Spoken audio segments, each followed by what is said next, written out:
Esta, então, é a conclusão do vídeo passado, onde nós começamos a falar de sistemas SCADA e a gente conceituou o ambiente de SCADA, as características, e agora nós vamos tratar das questões objetivas do protótipo de sistema SCADA que nós vamos construir, ok? Então, roda a vinheta.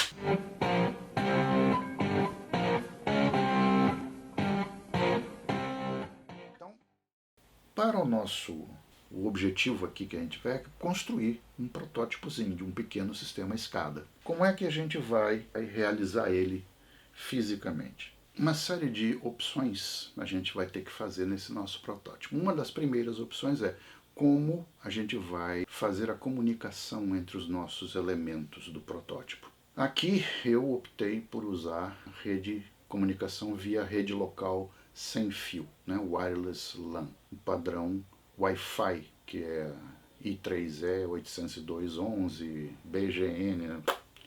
O que interessa é que esse será o nosso meio físico de conexão. Todos os nossos elementos, eles ou contêm nativamente dentro deles a capacidade de se comunicar por essa camada física, ou, como é o caso de um dos nossos CLPs, ele vai ser, digamos assim, vai receber uma pequena prótese para poder dar a ele a capacidade de se comunicar por esse meio. Mas Wi-Fi é o meio físico de comunicação que nós escolhemos entre os nossos elementos. Hardware. Então, nós vamos ter 3 CLPs. Um Espressif 8266. ESP8266. Este bichinho aqui. Ligado a este Espressif, nós vamos ter uma plaquinha com 2 relés que vai funcionar como se fossem 2 atuadores independentes. Relé 1, relé 2, cada um deles vai ser um atuador. E vamos ter 2 sensores, um reed switch. Um reed switch é uma chave atuada, que é atuada magneticamente. A gente poderia chamar de um relé magnético. É uma chavezinha normalmente aberta que você, quando aproxima um ímã, o circuito fecha. Ele faz com que as duas pecinhas entrem em contato por conta do campo magnético e aí você cria a continuidade elétrica. Então, isso é um reed switch. Nós vamos usar um reed switch e mais um sensor de temperatura como sensores ligados nesse primeiro CLP, um ESP8266. O segundo CLP, também da Espressif, um ESP32. O ESP32 é aqui, ó. Nós vamos ter também um reed switch, um sensor reed switch, mais um sensor infravermelho, que vai ser comandado por um controle remoto infravermelho. Então nós vamos usar um controle remoto para mandar comandos através desse sensor infravermelho. E vamos ter também um módulozinho com 2 relés também para funcionar como 2 atuadores independentes. E o terceiro CLP será um Arduino. O Arduino ele não tem, né, capacidade nativa de comunicação Wi-Fi. Então nós vamos colocar nele uma pequena plaquinha, que na verdade é um ESP8266, mas que vai funcionar aqui acoplado com o Arduino para permitir que ele se comunique via Wi-Fi com o resto do sistema. O Arduino é este aqui. Né? Não é uma placa original, é um clone, feito pela Robocore Blackboard, mas é um clone do Arduino Uno. E esse aqui é o shieldzinho do ESP8266 que nós vamos usar junto com o Arduino para permitir a conexão via Wi-Fi. E no Arduino nós teremos também um reed switch, um sensor de presença infravermelho e mais um módulo com 2 relés para serem atuadores. Atuador A, atuador, né? Relé 1, relé 2, atuadores independentes. A programação dos CLPs vai ser feita usando o IDE, né? Integrated Development Environment, o ambiente integrado de desenvolvimento. Mas, basicamente é um aplicativo especializado para você poder fazer a programação e a carga do programa, compilação e carga do programa, né, dentro de um processador Arduino. Esse IDE, que foi originalmente pensado para Arduino, nós vamos agregar a ele algumas bibliotecas para poder trabalhar com os CLPs da Espressif e outras bibliotecas também por conta, né, dos protocolos de comunicação e tudo mais, mas usando este IDE nós vamos programar os 3 tipos de CLPs, o ESP8266, o ESP32 e o Arduino também. No próximo nível nós vamos ter um Raspberry Pi, no nosso caso o Raspberry Pi 3B Plus, né? E esse aqui é o Raspberry 3B Plus que nós vamos utilizar. Podia ser outra máquina? Podia ser um PC? Podia. PC rodando Windows, PC rodando Linux? Poderia. Só que, né, isso se justificaria se a complexidade do sistema fosse tal que precisasse de alguém com esse porte. Não parece ser o nosso caso. E para o tipo de ambiente que a gente está direcionando o objetivo do nosso canal, e tendo em mente a ideia de manter os custos baixos, se a gente jogasse um PC aqui, mesmo que fosse com Linux, que não paga licença nem nada, isso já representaria um salto em termos de custo da solução. Então, por isso a opção pelo Raspberry nesse papel. Ah, mas você podia usar uma máquina virtual. É verdade, uma máquina virtual no Amazon Web Services, por exemplo, você pode ter uma máquina por $5 ao mês. Não é caro. Porém, a inconveniência de você fazer isso é que você fica dependente do acesso à internet, da sua instalação, até o provedor do seu serviço de nuvem. Qualquer problema que acontecer na comunicação entre você e o seu provedor de nuvem, o seu sistema não vai funcionar. Você vai ficar sem acesso ao sistema. Então, se esse risco de indisponibilidade for baixo, ou se esse risco de indisponibilidade não for significativo para a sua realidade operacional, então tá, você pode considerar também a hipótese de uma máquina virtual com Windows ou Linux fazendo esse papel do elemento centralizador. Tá? Mas no nosso caso, por simplicidade e também para manter custo baixo, nós vamos ficar com o Raspberry Pi. Tá? Qual vai ser o software nesse Raspberry Pi? Começando de baixo, qual o sistema operacional? A própria Raspberry Foundation recomenda a versão da distribuição Debian, que foi adaptada especificamente para o ambiente Raspberry, então Raspbian. E no site deles você pode fazer o download do Raspbian, que essencialmente ele vem em 3 sabores, digamos assim. Vem uma versão completa, com aplicativos, interface gráfica, todos os penduricalhos que você puder imaginar já vem pré-instalado nele. Uma outra versão que não vem com softwares pré-instalados, mas vem já com suporte para interface gráfica. E uma terceira versão, que é a que nós vamos usar, que é mais adequada para ambientes simples, em que você quer mínimo consumo, né, desnecessário de recursos de máquina, de memória, de CPU, por software ou por qualquer coisa que você não vai usar. Então esse é o Raspbian Lite e nós vamos nos concentrar nele, o Raspbian Lite. Uma vez instalado o Raspbian Lite, o que mais a gente vai instalar de software? Para facilitar a comunicação, a transferência de arquivos entre minha máquina administrativa que eu uso para o meu dia a dia, uma máquina Windows. Então, às vezes eu quero pegar um arquivo de alguma fonte, baixar de algum lugar, copiar para dentro do Raspberry, ou o contrário, pegar um arquivo do Raspberry e copiar para o Windows, eventualmente para usar algum editor de texto mais simpático do que os editores de texto que tem no ambiente do Raspbian, especialmente sendo o Raspbian Lite, né? Você vai ter editores de texto como o Nano, que não tem lá muitos recursos, então às vezes é mais fácil, mais rápido e mais interessante você trazer o arquivo para o ambiente Windows, fazer a edição, depois devolver para lá. Então, para facilitar essa coisa, compartilhamento de arquivos, um diretório compartilhado entre a máquina do Raspbian e a minha máquina Windows administrativa, eu vou usar um programa chamado Samba para poder criar esse diretório compartilhado. Depois disso, tem o modelo de comunicação. A gente falou que é Wi-Fi, mas o Wi-Fi por si só não garante nada. Você tem Wi-Fi, você tem TCP/IP montado em cima do Wi-Fi, né? IP e mais os protocolos de transporte, o DP e o TCP, mas você precisa dos protocolos de aplicação para realizar a tua tarefa de transferência de mensagens, né, de efetiva transferência de mensagens entre os elementos. E aí a gente tem uma série de opções. Eu vou usar uma opção chamada MQTT, Message Queuing, Telemetry and Transport. Por quê? Porque é um protocolo mais moderno, porque ele tem uma série de facilidades de uso, é mais versátil do que a opção tradicional do ambiente de automação industrial, que é o protocolo Modbus.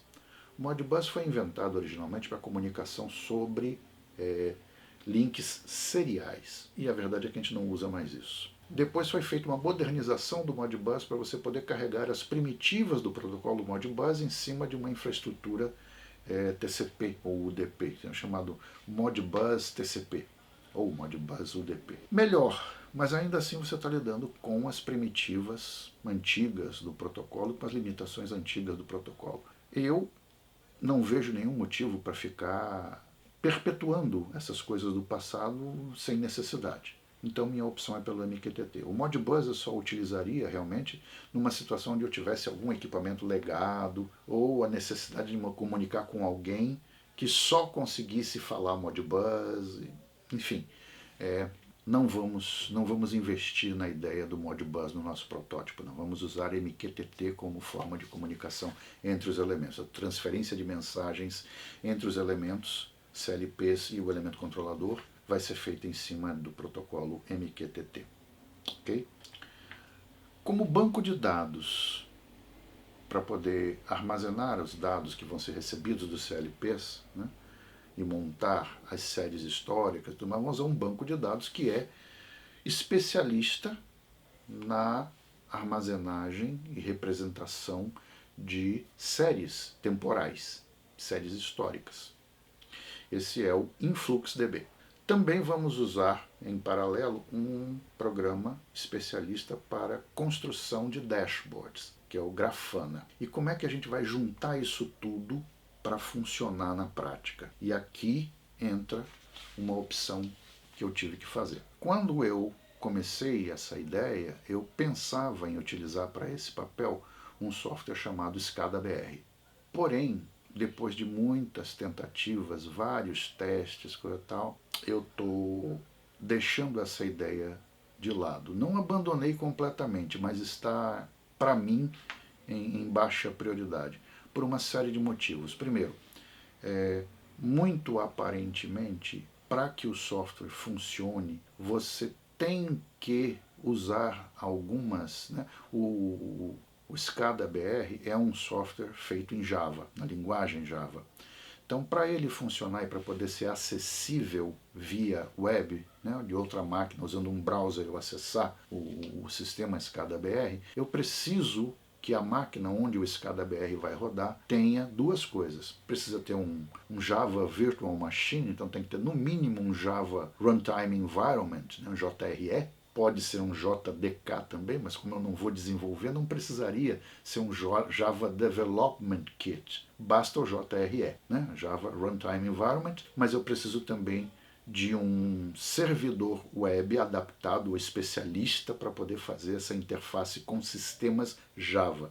Esse é o Tomcat, né? O Apache Tomcat. E ao que tudo indica, o SCADA-BR simplesmente não funciona com as versões mais novas do Java e do Apache Tomcat. Se eu baixar o Raspbian, ou até mesmo a versão do Debian para desktop, a versão mais recente, o Debian Buster, eu vou ter lá pré-instalado, ou vou ter à minha disposição no repositório para instalação, o Java 11, né, JRE versão 11, e o Apache versão 9. E não sei exatamente por que motivo, mas o SCADA-BR simplesmente não consegue funcionar com esses dois. Então eu teria que fazer um downgrade e instalar versões antigas de Java e de Tomcat para que o SCADA-BR funcionasse. Isso não é bem o que eu considero uma boa estratégia de uso de qualquer aplicação. Uma aplicação que depende de você congelar o seu ambiente numa determinada situação para ele funcionar, isso daí é pedir para ter confusão, porque algum dia, mais cedo ou mais tarde, essas versões antigas vão parar de ter suporte, vão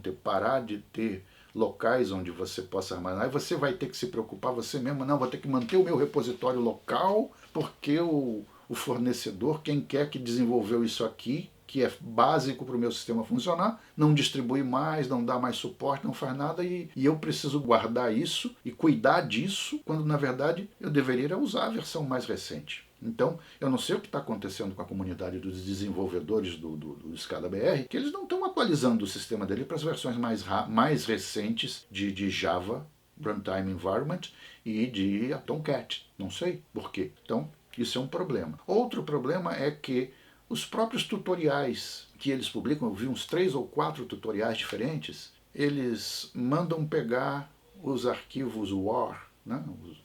O sistema Java ele é distribuído num arquivão chamado WAR, mas você pega, se tem o repositório oficial, SourceForge, tem lá uma versão, mais de uma versão na verdade. Eu vi tutoriais que mandava pegar de outros lugares que não era da SourceForge, tutoriais que mandam fazer coisas a mais do que outros, tutoriais que mandam fazer as mesmas coisas, mas não necessariamente na mesma ordem. Então, ainda tem mais um aspecto. Ao que tudo indica, pelo que eu consegui entender, a versão mais recente do produto só está disponível para download para pessoas que fizeram um curso que é pago. Então, não entendi. Então, por todos esses motivos, eu simplesmente botei o ScadaBR em segundo plano. Ele está lá, num canto, não está morto, mas está ali encostado. A não ser que alguém da comunidade ScadaBR consiga entrar em contato comigo e a gente consiga entender isso tudo e talvez encontrar uma saída para o funcionamento dessas coisas, eu não vou mexer com isso até que eu tenha um caminho das pedras confiável de como usar. Então, qual a alternativa? Bom, então eu vou ter que desenvolver o meu sistema a partir de um chassi básico diferente. Mesmo assim, o ScadaBR também ia me dar uma certa dor de cabeça, porque ele, por exemplo, só fala Modbus. Ele não fala MQTT nativamente, que é para mim um grande defeito. Então, eu vou fazer o meu. Vou fazer com outro chassi. Então, qual a outra ferramenta de desenvolvimento que eu vou poder usar? Eu escolhi usar Node-RED, que é uma forma de programar mais simplificada. Não é que você se evite completamente o trabalho de programação. Você, às vezes, vai ter que mexer com programação, principalmente programação em JavaScript e também entender de HTML, CSS, algumas coisas assim, a parte de documentos web, né, de como a estrutura do documento web para você poder mexer em certas coisas. Mas o Node-RED ele dá uma simplificada brutal no trabalho, porque ele oferece determinados elementos chamados nós, especializados na realização de determinadas tarefas. Então, o modelo de programação do Node-RED você tem um evento, este evento dispara o trabalho de um nó. Esse nó, por sua vez, trabalha sobre os dados recebidos do evento e passa isso para um próximo nó, que trata isso, que pode passar para um próximo nó, e no fim desse fluxo você tem a resposta, o tratamento dos dados, o resultado que você quer para aquele evento. O seu programa, na verdade, é uma sequência de fluxos, cada fluxo comandado por um tipo de evento que o seu sistema pode receber. Então, você pode ter um evento, recebi mensagem MQTT assim, assim, assado. Essa mensagem MQTT eu vou ter que olhar, veio da onde, faz com que, vai para quem, e aí eu repasso para frente e trato isso até guarde no banco de dados ou comande o outro CLP, mande uma mensagem MQTT para o outro CLP para que ele faça isso, isso e aquilo. Então, todas essas sequências eu consigo fazer com o Node-RED. E consigo também com ele desenhar páginas web onde vão ser apresentados os dados de interação. Eu construo a minha interface homem-máquina também através de determinados nós do Node-RED. Então, ele instalado e também com alguns nós complementares, isso daí a gente vai falar no próximo vídeo, a gente vai construir o nosso sistema, certo? Então, qual é o nosso objetivo para o próximo vídeo? No próximo vídeo nós vamos tratar de todo o setup do nosso Raspberry, desde a parte mais básica, que é fazer o etching do cartão micro SD com o sistema operacional, até com a instalação de todos os elementos intermediários, até o momento em que a gente vai iniciar a nossa programação Node-RED. E aí vamos ver os aspectos principais da programação do Node-RED, e isso vai ser o nosso terceiro vídeo. Depois vamos ver mais especificamente a programação dos CLPs e depois vamos passar para ver o todo integrado funcional, ok? Então, para todos nós, vida longa e próspera. Até!